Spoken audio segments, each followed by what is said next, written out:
Hello, welcome to episode 7 of Spilling the Tea on Being Anxiety Free. I'm here with my tea in my novel, and today we are talking about how multiple breakdowns means that you're doing it right. That isn't very regular, is it? That isn't a regular thing to say. No, humans aren't meant to feel huge emotions and have breakdowns and like be an emotional mess. My husband says to me all of the time, I mean, you need to stop crying. Like, you're meant to be teaching all these people, hundreds of people from all over the world mindset. Like, how can you keep showing yourself crying? I'm like, because I'm a human. That's what we do. That's what humans do. That's what we're meant to do. We're in this, who made the rule up that you're not meant to feel things? Who decided at some point, I've got a really good plan for humans, right? Hear me out. It's a bit weird. It goes about the entire nature of being a human and all of like the genetic makeup and the chemistry inside the body. But hear me out. I reckon I can make it work. If we can get enough, this is how the worst ideas start. If we can get enough people behind this, then we can make it absolute and people will just agree to it. What they said was, when you're feeling something, when you're going through the human experience and you feel something intense, instead of just feeling it in that moment and be like, whew, this is a lot. You know, when you're that sad, it kind of knocks you off your feet a little bit and you have to sit down. Anybody done the crying where your mouth's wide open and like spit comes out? Sometimes life is that heavy. And we need to feel emotions on that level. But somebody had the great idea, I don't know, that said, we're not going to allow that to come out. Because that means you're weak. That means you are not a strong person, and we need a society full of strong people. So instead of allowing all of that to just come out in the moment, sometimes it's a bit awkward, sometimes it's in inappropriate places. Like, I've been known to just stand in the aisle at Asda and have a sob. Like, people don't know what to do. People look like that. It doesn't feel like an appropriate thing. So instead of that just happening, because I can't deal with it, that's the reality, I'm going to go into it in a moment. Instead of that happening, what I want you to do is take all of that energy that wants to come out as like snotty saliva, open mouth crying, all of that energy, don't let it out.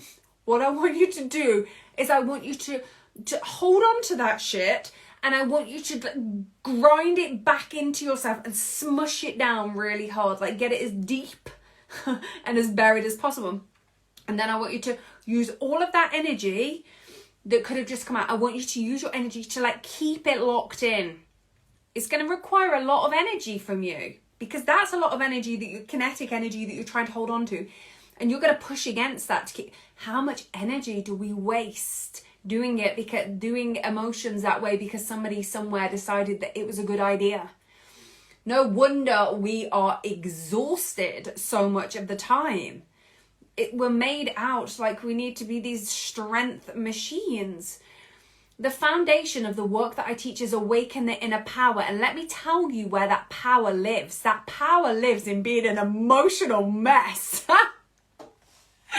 That power comes from just feeling this human experience and accepting that the world is going to find that tricky.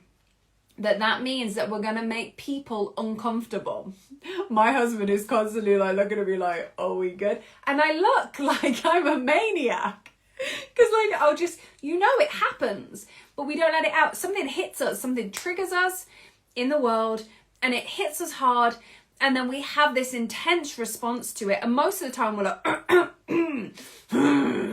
we push it down. Whereas I've learned, I have awoken that inner power to such a degree. I can still feel myself doing it and wanting to do it and wanting to smush it down, but I actively awaken the inner power to allow it to come out, and it makes people uncomfortable. Like, I hugged my dad the other day because we had an exchange where I hugged him and this emotion came out and I just let it. Oh, my dad, who doesn't feel emotions. And you could feel his resistance, and I just stayed there and I held him and I sobbed. And he kept trying to let go and I didn't, and I just stayed there and held it like he was so uncomfortable. I wasn't, but you know what happened? Something released in him. So what we get to do when we learn how to do what we are here to do as humans, like, this is a bizarre makeup. There is stuff going on that we shouldn't know about because our brains cannot compute what is happening to other human beings. It's a lot. It's a lot to be a human in this experience. So our job is to feel that. The moment it comes up, watch. Be on the lookout for where your conscious brain goes, well, that's going to be awkward for everybody else and that's going to feel uncomfortable. And am I going to open the lid on Pandora's box and it's all going to come spilling out? Maybe. But watch how good it feels when we do. And the world does think that we're weird, but you know what? My dad stayed. My husband stayed. People are intrigued by it. They're like, and then you're fine. Literally, it's gone. It's not this lingering remnant and the next time something comes up, you feel it all over again and you have to smush it down even more effortfully? I don't know if that's a word. It's just gone. And so you're like, fine. And they're like, you okay? I'm like, yeah, you know what? I'm actually really great. Thank you. Shall we continue? And you can just see them. It's bizarre, but it's bloody brilliant. Let me read to you a little extract. You were born to feel. This is my book, Be Free from Anxiety. It's literally my Bible. As a kid, you don't have problems considering and processing your emotions. Anger, forgiveness, the whole sliding scale, they just are. They just are. Like pooping, it happens. You're a screaming ball of emotions and you're happy to express precisely how you're feeling in whatever way feels good for you in any moment. Then it's gone. Eternally. And when we do the deeper stuff into the subconscious, I can explain the metaphysical part of why it just goes, it's gone. Eternally. The problem begins when the adults have a problem with your projection and start reminding you of it. You then start linking you feeling that way with different emotions that they project onto you. Shame, guilt, embarrassment. That is the start of these emotions getting trapped. Oh, when I have this big response to something because it feels like a big deal to me, all I want to do is poop it out. Just like pooping, it just wants to come out. And the adult's like, oh my God, we don't feel things. We don't just cry. We don't live in a world where we just all go around feeling things. Stop. Don't do that. Ooh, however they do it in a way, and they don't mean to because they love us. Grown-ups love us, and we love our children if you're a parent, but we all do it. So we trap this external emotion of guilt. Why are you doing that? What are you doing that for? That's embarrassing. Don't do that. Shame, embarrassment, whatever it is. And then it gets trapped. Now think for a sec. Most temper tantrums rolling around on the floor in Sainsbury's are precisely how challenging emotions want to come out of us. They aren't directed towards anyone. We make everything personal, don't we? Oh, you're having an explosive reaction, so it means something bad about me. It's like, no, I'm just feeling something really intense. It's an explosion of what wants to be released. You know exactly what you want and what you don't want, and you express it. And if it's going unheard, you scream it into the world. I'd forgotten how good screaming felt. I don't think I'd ever screamed as a child. I was such a good girl. I don't think I've learned to scream. And I brace myself and squat down and scream. And it feels so good. Well, this triggers the bejesus out of all the adults. They literally will do anything to make it stop, especially if it's in public.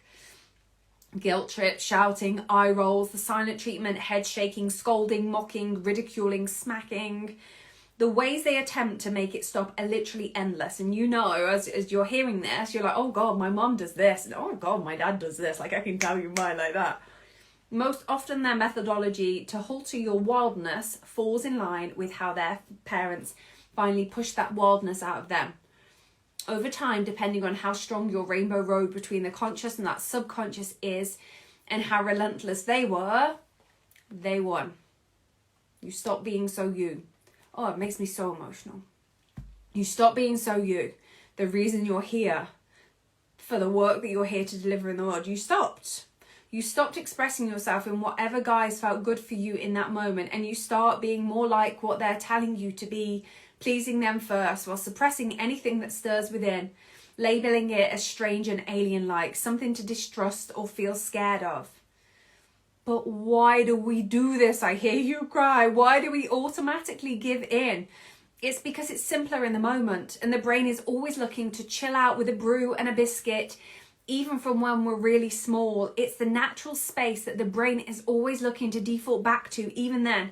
So when parents are giving you love, attention, appreciation, celebration, and admiration for behaving in the way they perceive to be a good job, they stop giving you such a hard time. And superficially, in that moment, it feels so much simpler. So much simpler that you coming up against their scorn and anger every time you get something wrong. This unmerry dance forces you to place less awareness on what's happening inside you and that rainbow road and more awareness outside. This chain of events causes you to distrust your own intuitions, feelings, and emotions, especially the big ones. We are here to live and experience life, and it is bizarre.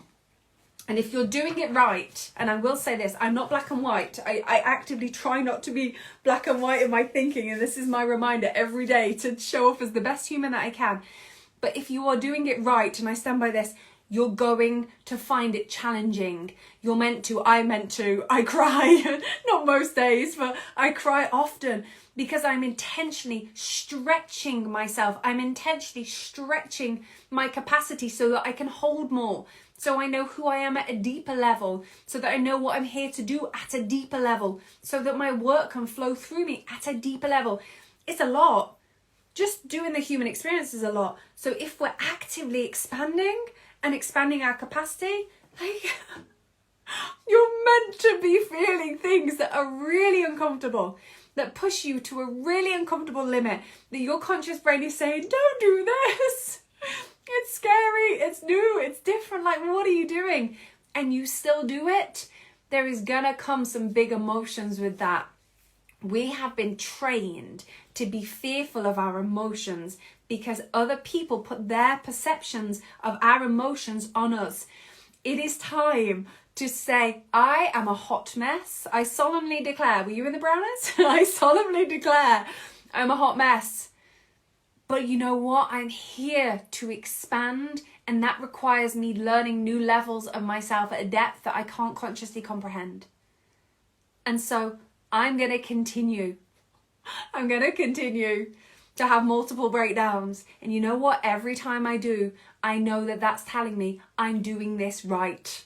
So every time you feel yourself having that big emotion, you can feel those scornful grown-ups looking at it, trying to make you feel whatever that feeling is when you were little and you were like, oh, this is awful. I've made my mom feel this way. I've made my dad feel this way.